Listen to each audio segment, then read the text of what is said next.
Hey guys, Blake here. You may wonder why I'm not in the following video you're about to see.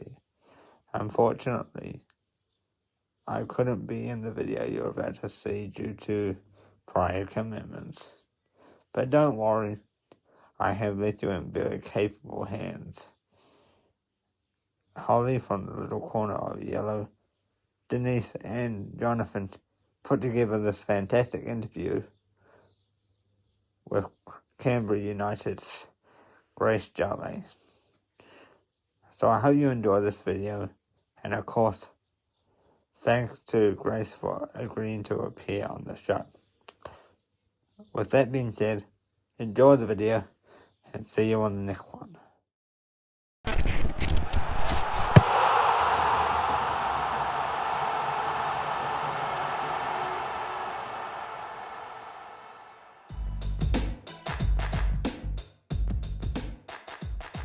Hello and welcome back to the BFG podcast. We're here today with our very, with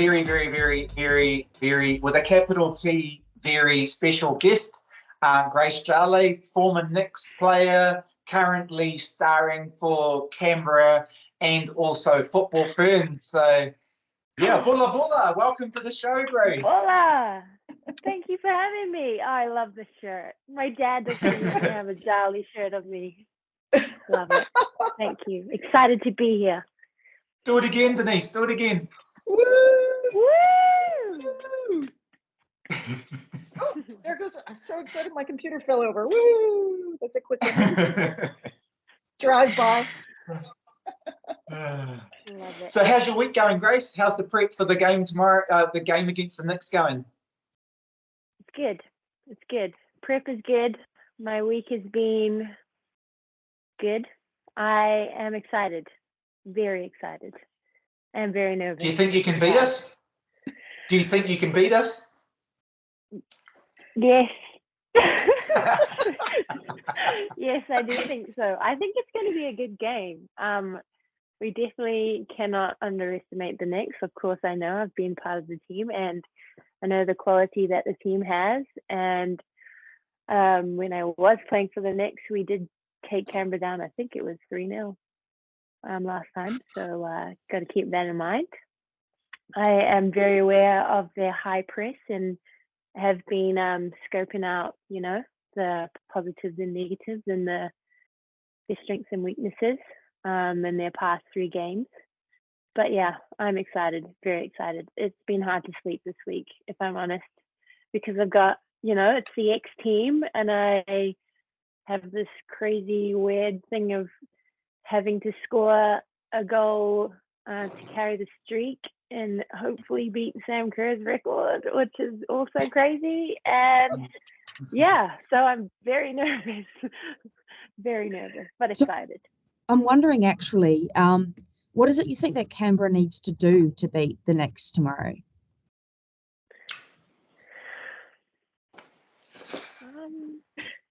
I don't want to give away our game plan. Obviously, we need to score more goals, but I'm not going to give away the game plan or anything like that. Because I know I see the Knicks shirts on, and I know you guys. Fight for the Knicks. I love you guys, but Canberra United, I'm playing for them. They've hired me this year, okay? Just stay true to them. Well, we're thrilled that you're on here anyway to chat with us. And I hope you get to beat Sam Kerr's record, honestly. I don't want, obviously as a Knicks fan, I don't want you to win, but I'd love to see you break that record.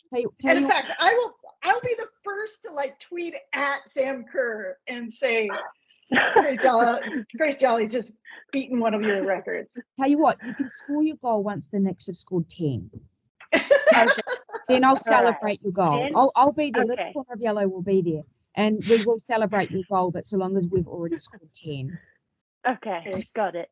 It's if a good not, try. I'll celebrate not in the little yellow corner. Maybe I'll just. You're right. I'll nah.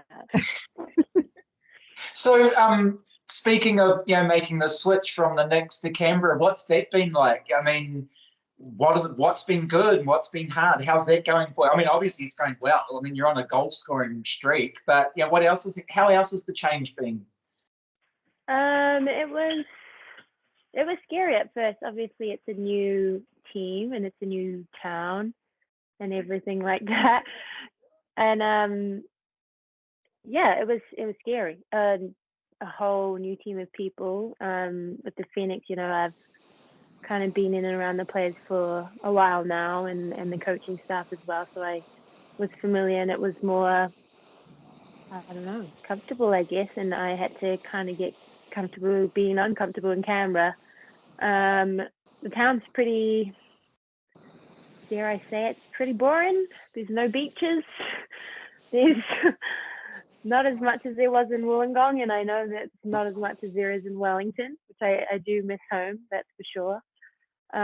But yeah, well, it was very scary at first, and I kind of had to take it in two ways. Do I just be shy and hide in the corner, or do I be me and make some friends, just like I kind of had to do in the Phoenix as well? So I kind of took it in my stride to be, fake being comfortable and make the most out of this situation. And I think, so far it's worked, and we're gelling really nicely as a team, and the coach is really challenging me, which I needed and I love.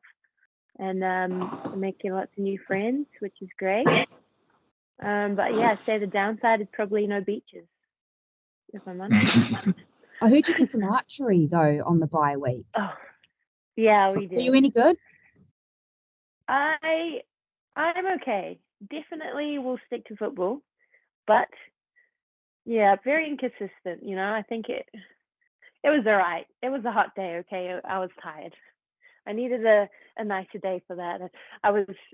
There was a lot of pressure, but one of my teammates, Maddie, she said in the interview that I was a standout, and she was in my groups, and she's totally lying. I don't know why she said I was good.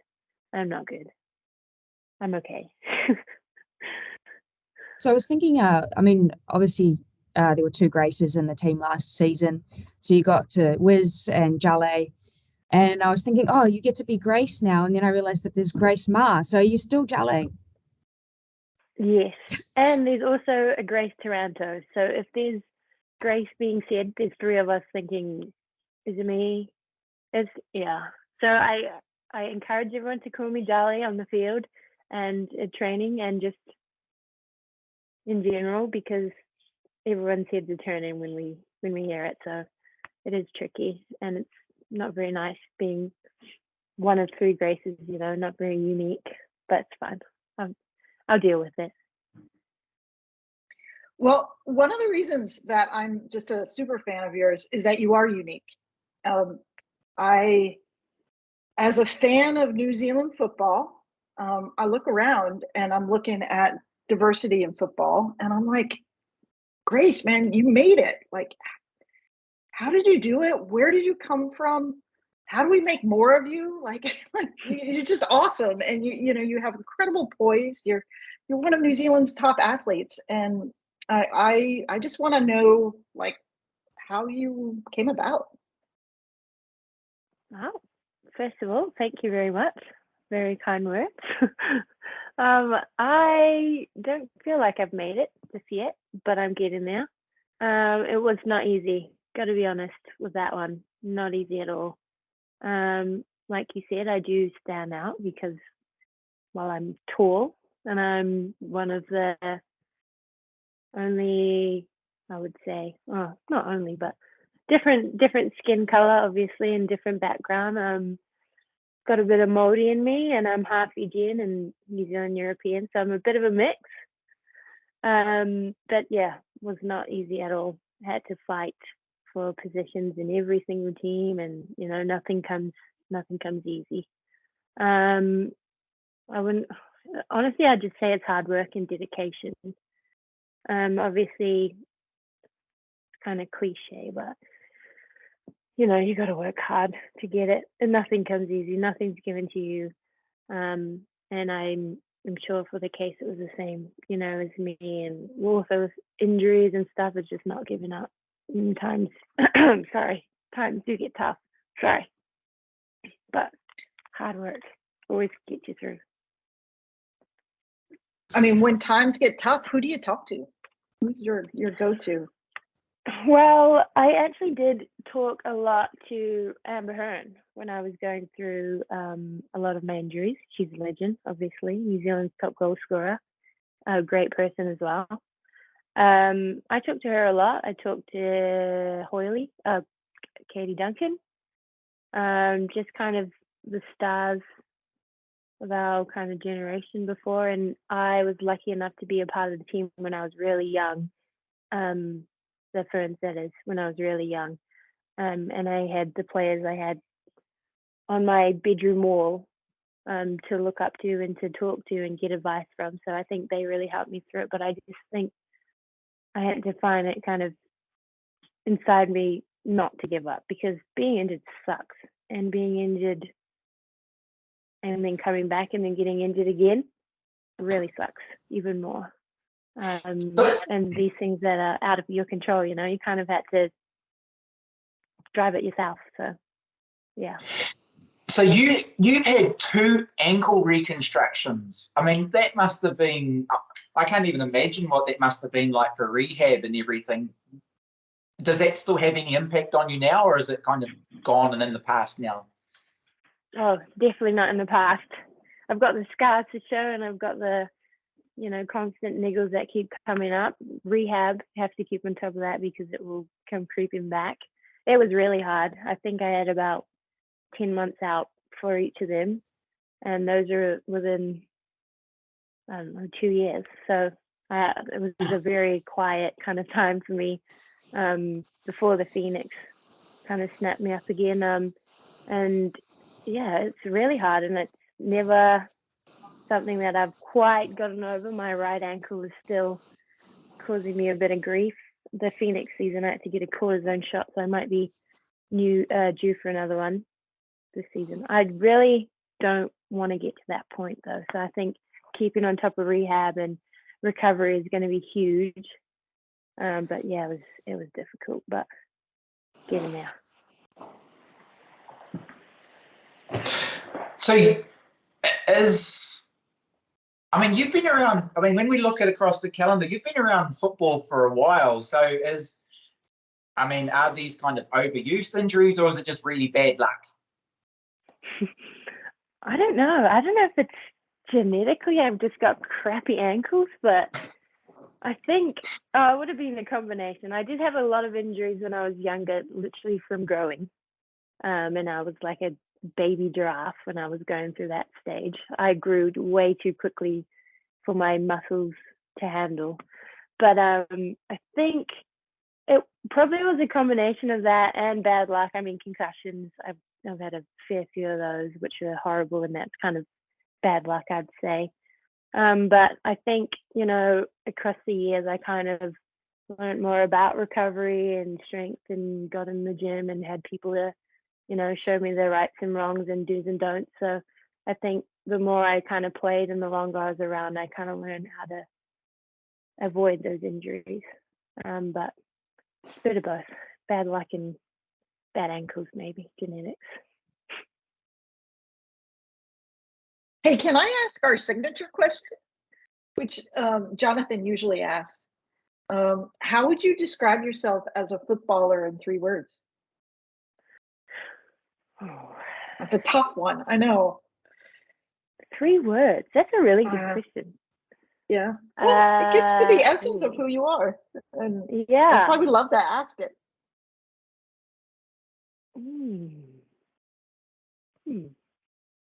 Okay. All right. I think I could maybe do this. I would say creative. I think I can be creative sometimes. I should have did some research on this. I've seen you guys podcast before, so I shouldn't have not seen this coming. Lily knew it was coming, and she still couldn't come up with a third. Yeah, I did watch Lily's, and I was thinking, oh, what could I do for me? And still, yeah, creative. I would like Yes. to say I'm relentless in Yes. attack and defense. I would hope that you guys agree. Yes. I don't know. A presence. I feel like I'm a presence on the field just because I'm huge. Yeah, that's my favorite. I mean, not just because I'm a fan, but you instantly know when you come on because it gives the team a different facet, whether you're on the Ferns or, that other team you play on right now. But, with the Phoenix, it's just very clear when you are on, and you do have just a mammoth presence on the pitch. So do you know if you're so you got some matches, the Ferns have some matches coming up. Let's just say that, and let's just applaud. There are some matches coming up. I mean, I've been, even though I have this funny accent, I have been following New Zealand football for a long time. And all I could do was pray for like home matches and pray for matches, even when I wasn't even living in New Zealand. I'm like so when do you know if you're called up for January and, all that good stuff? January's a tricky one because for a lot of us players, it's not up to us if we can even be there, if we're, if you'd pick us or not, because of the whole thing of it being out of the FIFA window and, coaches and clubs releasing players. So I don't know if they're going to struggle to, get a squad of, the current players who are the current kind of legends who have been in the team for a while now. I don't know who's going to be available. I think selection would be coming up pretty soon for that. I know that Yidka's trying to get hold of my coach. I don't know if that means he's going to release me or not. I hope so.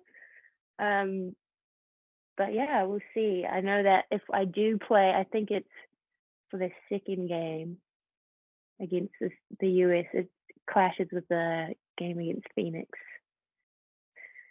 So if you tell us the address of your coach and they don't initially release you, I'm happy to go to Canberra and like bang on their window at 2:00 in the morning until they agree to release you.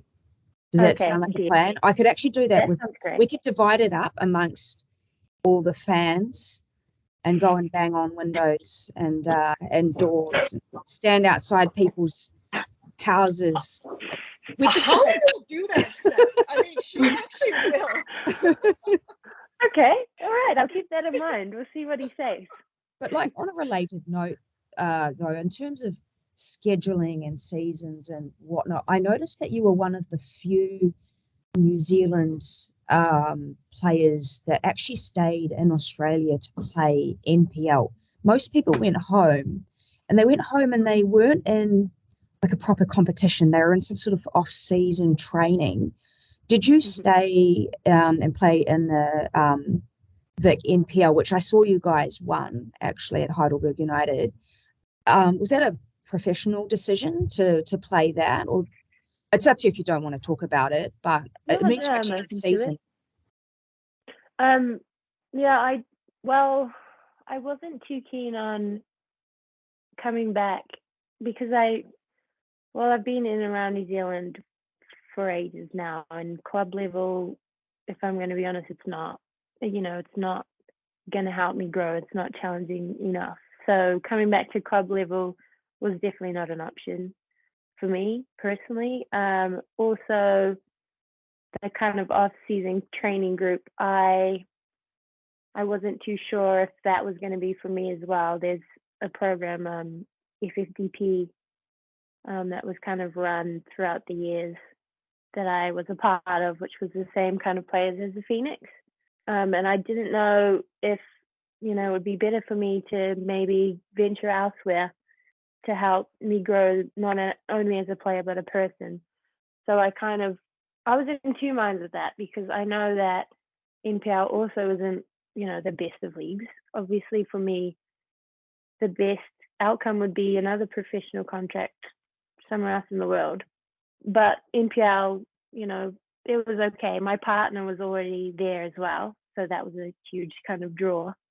But I didn't really have a plan after the season. I was hoping for something overseas, but I didn't really have a plan, and I didn't really want to go back home to that kind of off-season kind of thing.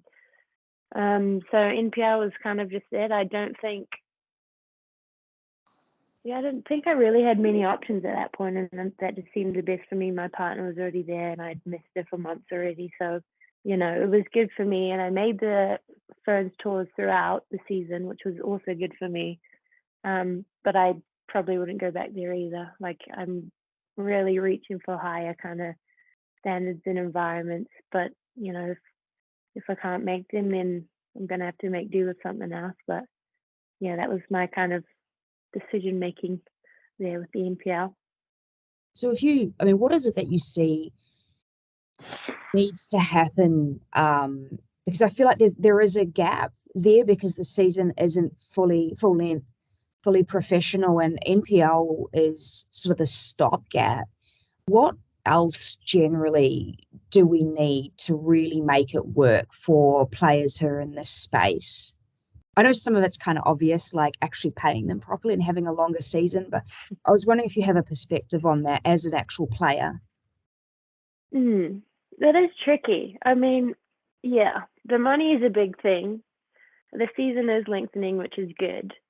I also think the preseason could be a lot longer as well because, I mean, come on.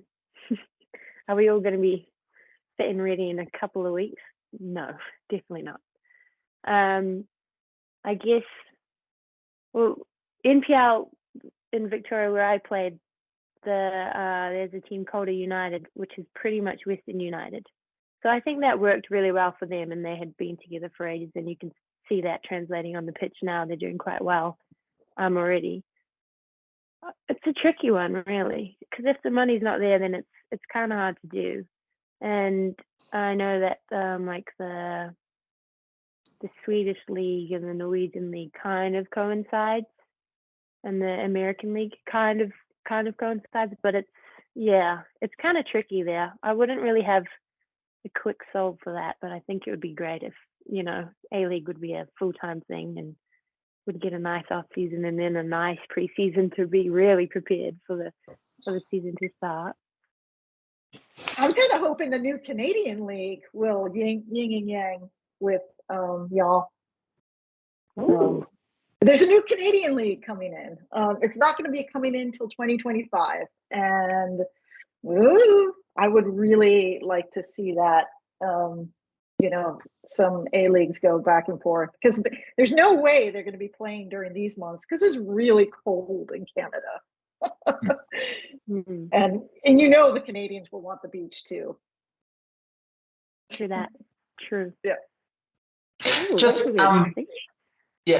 speaking about the US and the league over there. So you had a bit of a trip, like a vacation or like a slightly longer stay at Wake Forest in North Carolina. Does the US appeal at all? Would that be like, if an opportunity come, would you be jumping to take it? I definitely would. I loved my time at Wake Forest. It was very short, unfortunately. But yeah, I loved it. The money there is also really good. So the facilities are great. The people, the accent is, you get used to it and it gets a bit catchy. I think I was saying a bit of my words differently because they couldn't understand me properly over there when I would talk. So I had to kind of adjust. But I think definitely, and the league over there is quality. We've got some Kiwis killing it over there, Abby Ertig. And some of my friends from college, actually, Ali Riley, of course, Angel City. It's definitely a goal of mine, and I would definitely jump and take it if I could. Yeah. Yeah, I'm a big Ersic fan, and you know, I've loved watching her over the years at the Courage, and just, you know, win all these trophies. And I think I would love to see you at a team in the NWSL. I think it would be a blast. And I think obviously, I'll be your hype girl. I'll be like Holly. I'll like, what team do you want? I'll go like knock on their door. Oh, yes, I love it. What a solid support team I have. Yeah, you just have to keep saying y'all.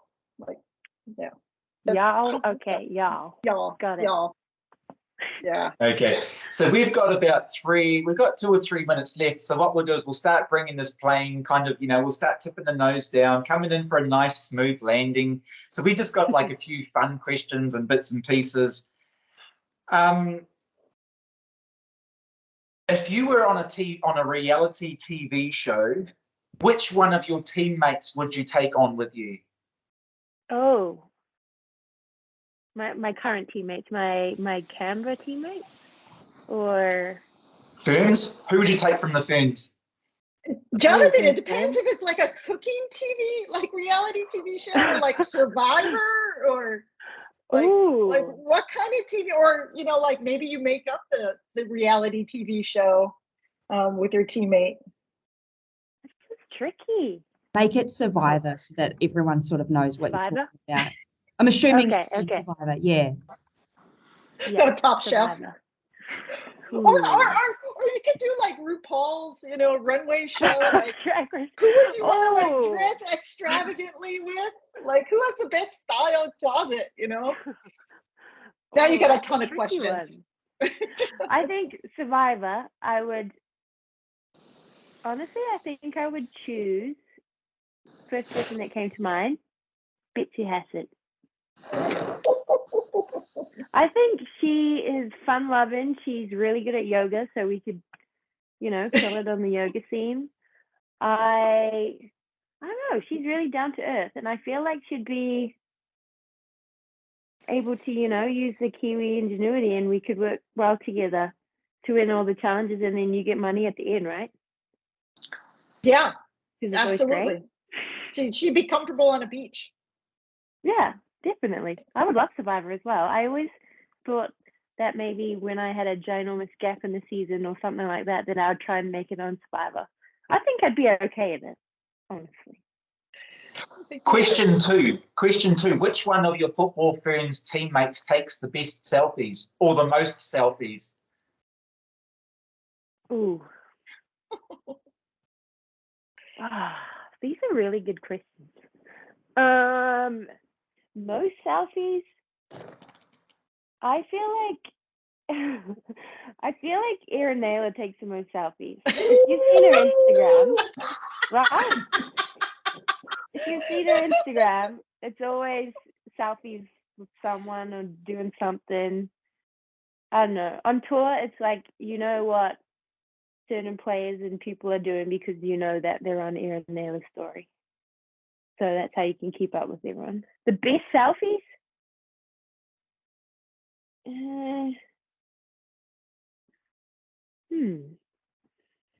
That's tricky. That's right. We can stick with Erin as for the volume. Erin is. How about best closet? Like whose clothes would you want to raid and put on? Oh, honestly, I really like Lizzie Anton's style. She's got a cool style. She's fashionable, that girl. Nice. Cool. Nice.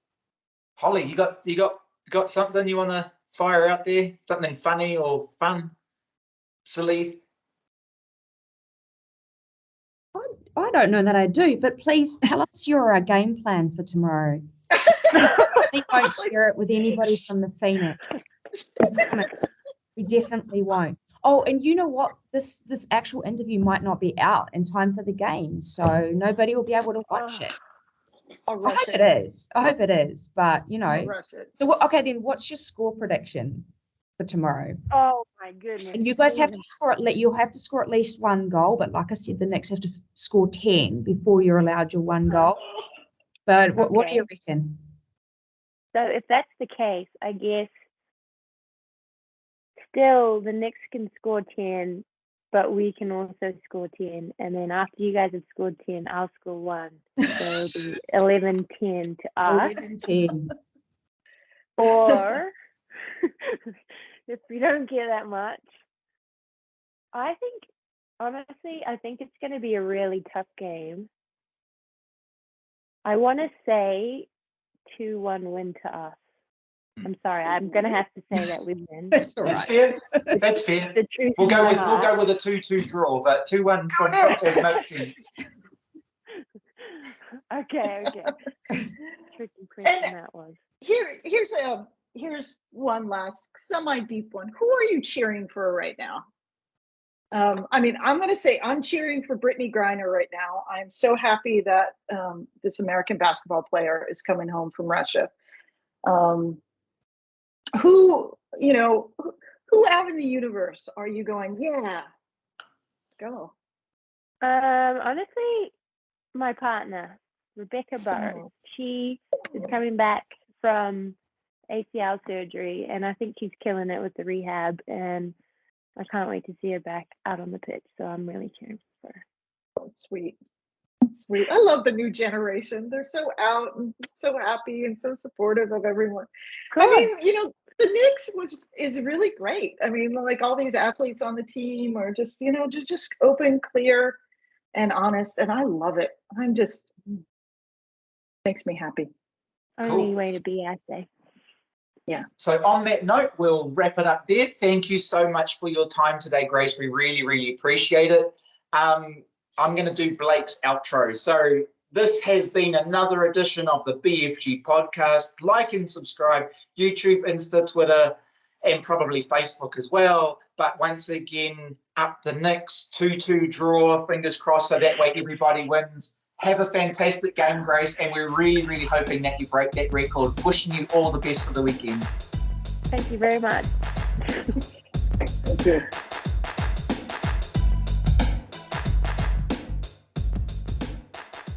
It was good, wasn't it? Yeah, she's a funny woman. I love the way she pushed back at you, Holly. Got to give people a bit of a friendly, hard time. There's something nice about the type of podcast that we've been running, that we're not a reporter for a big important newspaper who's grilling them on why so-and-so made a mistake or something like that. Like it's a lot more fun and friendly, and I hope it's nice for the players to be in that kind of environment sometimes, something that's a little bit more welcoming, even though some things come out of left field, like the question about who they'd take on Survivor. I think that's quite fun. What was interesting to me is that clearly Grace is in a flow this season, right? She's scoring goals, she's making it look easy, but yet she talks about, like, it was hard. It's been hard to get to where she is. And that, sometimes as fans, we just we think of these people are just using their body and it's all great and it's all beautiful, but it's a struggle for these athletes. And that really comes through, whether it's injuries or just, grinding every day and trying to figure out, what's next. Those things don't just fall into place automatically. And just sitting back and looking at the Phoenix, I do wonder if there's a little bit of that's carried forward, because last year we had all these young players, they got a lot of limelight and they stood up and they're getting a lot of pats on the back. And this year it's like, shit, this is hard. It's like, oh, it suddenly got hard. Like, it's like, well, sorry, but that's football, that's life, and you've just got to do the grind. Nothing comes easy. You just have to grind away at it and success will come eventually. Yeah. I mean, one thing I noticed about Grace is she is so soft and sweet, but then you see her on the field, you're like, holy cow, she's amazing. Yeah. Yeah, she does have her way of talking, her way of being is like, you kind of want to hug her, but then you're like, no, she's going to beat us on the pitch. It's interesting that because she's gone and we've been conceding from corners, it's such a pity, because she is a presence in the air, and she is tall, and I sort of feel like maybe we're missing that a little bit, conceding from corners as we have been, but it is what it is. You work with the players that you've got. Yeah. I know, for one, as a fan, I miss her. You know, I think her presence is undeniable, and she's tearing up the league.